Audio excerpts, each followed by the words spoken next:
کئی سارے ناظرین ایسے بھی ہوں گے جن کو شاید اس سوال کا جواب آتا بھی ہوگا، اور بہت سارے ایسے بھی ہوں گے، ہو سکتا ہے کچھ ایسے بھی ہوں کہ سوال تو بہت آسان ہے لیکن ہو سکتا ہے جواب نہ آئے، تو انشاءاللہ پروگرام کے لاسٹ میں اس کا جواب بھی بیان کر دیا جائے گا۔ سوال بہرحال یہ ہے کہ وضو کے اندر کتنے فرائض ہیں، کتنی چیزیں ہیں جو وضو کے اندر فرض ہیں، اس کا جواب آپ نے دینا ہے۔ جواب دینے کا طریقہ کیا ہوگا، ہم یوٹیوب پہ بھی لائیو جا رہے ہیں اور FGN چینل جو ہے وہ سیٹلائٹ پہ بھی لائیو جا رہے ہیں، تو آپ کو اسکرین پر جو نمبر دکھ رہے ہیں ان نمبر پر آپ آڈیوز بھی بھیج سکتے ہیں اور آپ کمنٹس بھی کر سکتے ہیں، لائیو یوٹیوب چیٹ کے ذریعے کمنٹ بھی کر سکتے ہیں، اس سوال کا جواب ہم تک بآسانی پہنچا سکتے ہیں اور یوں آپ پروگرام میں بھی انشاءاللہ شامل ہو سکتے ہیں۔ آئیے ناظرین اکرام پروگرام کو باقاعدہ آغاز کرتے ہیں اور تلاوت قرآن کریم پروگرام کے اندر شامل کرتے ہیں، لیکن اس سے پہلے میں عرض کرتا چلوں کہ جب بھی قرآن پاک کی تلاوت ہو خوب توجہ کے ساتھ، خوب اطمینان کے ساتھ، جہاں کہیں بھی آپ ہیں لائیو تلاوت سن رہے ہیں تو جب بھی قرآن پاک پڑھا جائے خوب توجہ کے ساتھ اپنے کام کاج کو روک کر کے، موقوف کر کے ادب کے ساتھ اللہ تبارک و تعالیٰ کا کلام سنیے، انشاءاللہ بڑی برکتیں آپ کو نصیب ہوں گی۔ آئیے چلتے ہیں تلاوت قرآن کریم کی جانب۔ صلو علی الحبیب صلی اللہ تعالی علی محمد صلی اللہ تعالی علیہ وسلم۔ اعوذ باللہ من الشیطان الرجیم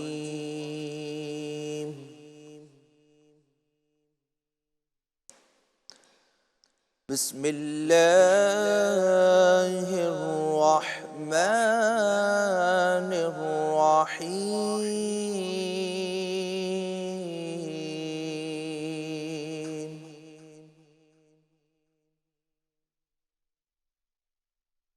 قل هو اللہ احد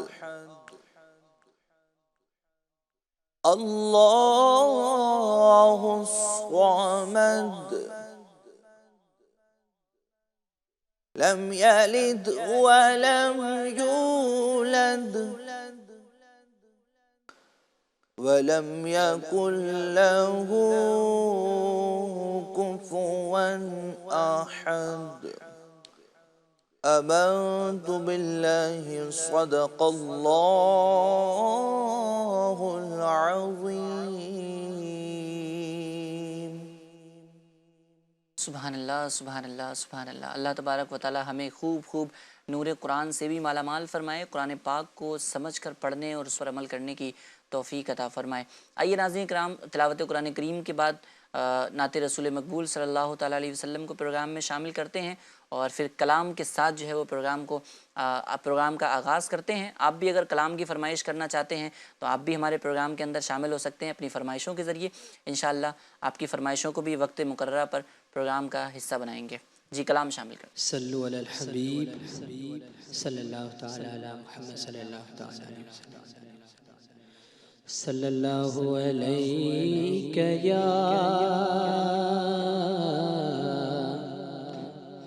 یا رسول اللہ وسلم علیک یا حبیب اللہ۔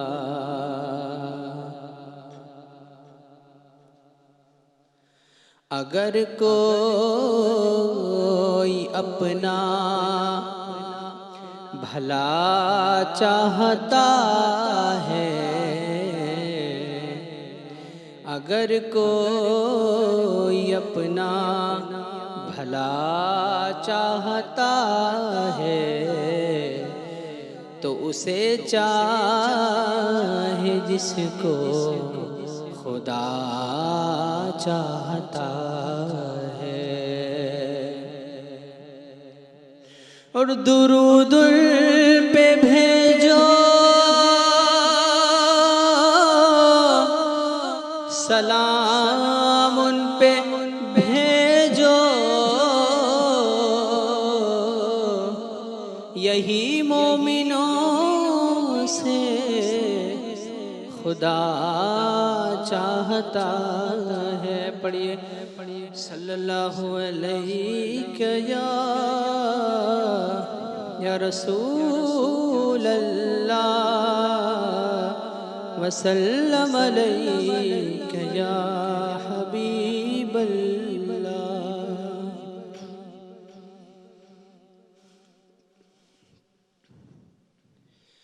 میرے تم خواب میں آؤ، میرے گھر روشنی ہوگی، میرے تم خواب میں آؤ، میرے گھر روشنی ہوگی، میری قسمت جگا جاؤ، عنایت یہ بڑی ہوگی، میری قسمت جگا جاؤ، عنایت یہ بڑی ہوگی،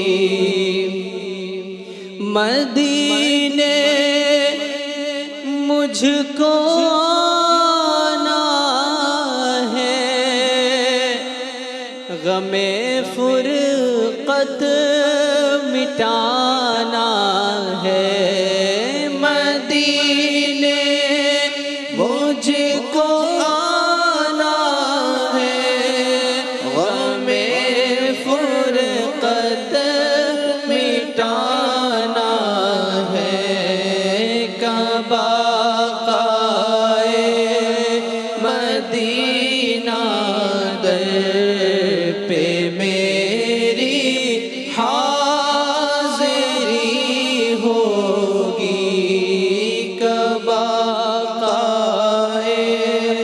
مدینہ در پہ میری حاضری ہوگی، میرے تم خواب میں آؤ، میرے گھر روشنی ہوگی، غم دوری رلاتا ہے، مدینہ یاد آتا ہے، تسلی رکھ اے دیوانے، تیری بھی حاضری ہوگی، تسلی رکھ اے دیوانے، تیری بھی حاضری ہوگی، میرے تم خواب میں آؤ، میرے گھر روشنی ہوگی، مجھے گر دید ہو جائے تو میری عید ہو جائے، آقا مجھے گر دید ہو جائے تو میری عید ہو جائے، تیرا دیدار جب ہوگا مجھے حاصل خوشی ہوگی، تیرا دیدار جب ہوگا مجھے حاصل خوشی ہوگی، میرے تم خواب میں آؤ، میرے گھر روشنی ہوگی، تڑپ کے غم کے مارو تم پکارو یا رسول اللہ، تڑپ کر غم کے مارو تم پکارو یا رسول اللہ، تمہاری ہر مصیبت دیکھنا دم میں ڈلی ہوگی، تمہاری ہر مصیبت دیکھنا دم میں ڈلی ہوگی، میرے تم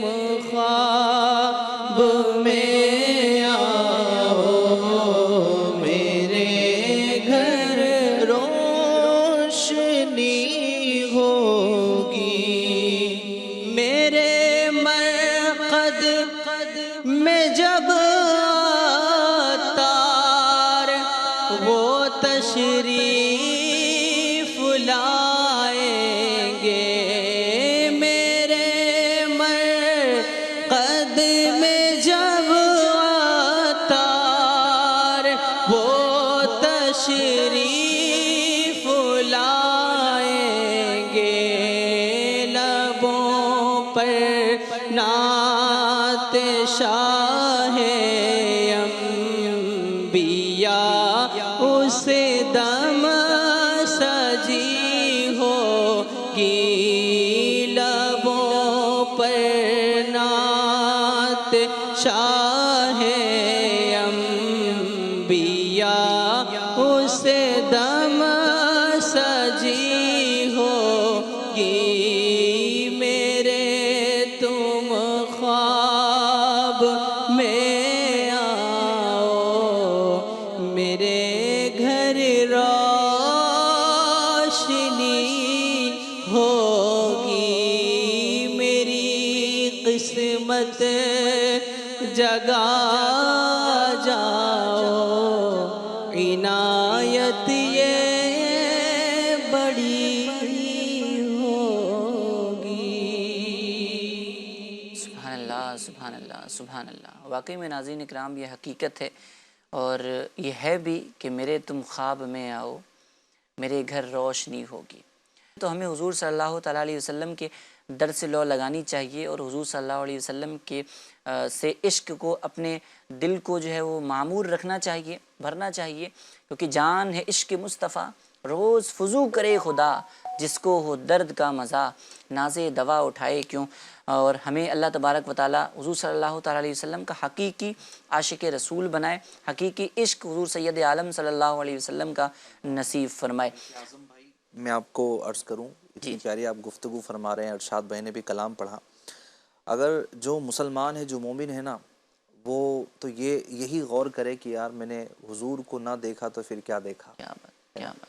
اور ہر عاشق رسول کے میرا خیال ہے کہ جو بھی حضور سے محبت کرتا ہے نا، جو بھی ایمان والا ہے، وہ یہ تمنا کرتا ہے کہ یا اللہ بیدارے میں تو نہ کر سکا، وہ زمانہ تمہیں نہ پایا جو صحابہ نے پایا، حضور علیہ الصلوۃ کی زیارت کرتے رہے، اور یہ صحابہ اکرام تھے، اور یہ کتنے خوش نصیب افراد تھے کہ حضور کو جب چاہتے تھے دیکھ لیتے تھے۔ کبھی فجر میں آتا حضور کو دیکھتے ہیں، ہاں، کبھی ممبر پر تشریف فرما حضور کو دیکھتے ہیں، حضور کا خطبہ سماعت کرتے ہیں، کبھی مکان عالیشان پر حضور علیہ الصلوۃ کی زیارت کرتے ہیں۔ وہ اصحاب صفہ کتنے خوش نصیب افراد ہیں کہ حضور کی زیارت کرتے رہتے ہیں۔ صحابہ کا عقیدہ بھی تو دیکھیں ماشاءاللہ، کہ کوئی بھی چھوٹی سے چھوٹی پرابلم ہو، بڑی سی بڑی پریشانی ہو، کوئی بھی پریشانی ہے حل ہونی ہے اسی بارگاہ سے. کسی کا بازو کٹ جا رہا ہے تو وہ حضور صلی اللہ علیہ وسلم کی بارگاہ میں جو ہے وہ حاضر ہو جا رہا ہے. کسی کی آنکھ اگر نکل جا رہی ہے تو ڈاکٹر کے پاس نہیں، حضور سید عالم صلی اللہ علیہ وسلم کے طبیبوں کے طبیب حبیب لبیب صلی اللہ علیہ وسلم کی بارگاہ میں حاضر ہو جا رہا ہے. یعنی صحابہ کا عقیدہ دیکھیں کہ جو کچھ بھی ملا ہے وہ حضور کے در سے ملا ہے، اور جو کچھ بھی پرابلمز ہیں، پریشانیاں ہیں، تکلیفیں ہیں، آزمائشیں ہیں، ان سب کا حل جو ہے حضور صلی اللہ علیہ وسلم کی ذات مبارک. دیدار مصطفیٰ آج تک یہ کلام پڑھے جا رہے ہیں، میرے تم خواب میں آؤ. اچھا پھر انہیں نہ دیکھا تو کس کام کی ہے یہ آنکھیں کہ دیکھنے کی ہے ساری بہار آنکھوں میں. یہ عشق جب دل میں ہوتا ہے نا تو یہ اشعار جو ہے وہ تحریر میں آ جاتے ہیں. آپ دیکھیں کہ حضرت ابوبکر صدیق رضی اللہ تعالیٰ عنہ جب یہ آپ تشریف لے گئے، کھل کر آپ